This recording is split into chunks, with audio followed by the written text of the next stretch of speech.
Ja sa o to nestarám, že čo je tam vypísané, však čo mňa do toho.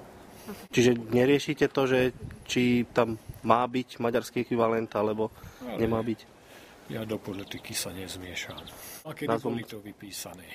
Bola kedy? Za komunistov. Po obchodoch boli vypísané maďarské názvy za komunistov. Ešte aj v Košiciach bola kedy. V 63. a 65. Tam som slúžil ako vojak základnej služby a tam vtedy boli ešte aj maďarské nadpisy. Sme Holič a Borbej a to bol vypísané dvojjazyčne vtedy.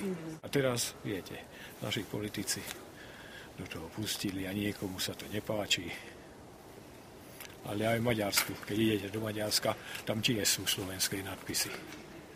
Jaký Békéscsaba. Keď som si narukoval, tak dali aj dvojjazyčnú prísahu, sme mohli podpísať.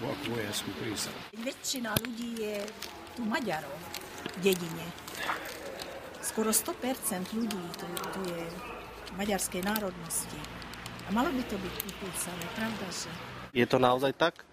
Že chcú len ľudia, aby proste bol aj maďarský ekvivalent? Áno, chcú, pravda, že chcú. No, chceli by. No, ja neviem, prečo dávajú dole. Lebo im to zatiaľ zákony neumožňujú. Ale pracuje sa na tom novom zákone, aby mohli mať aj železničné stanice maďarský ekvivalent. Áno, a bude tiež to správne, keď to bude vypísané.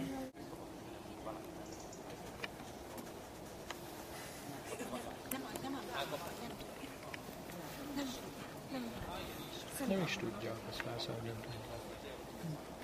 Azt hiszik, hogy érték, hogy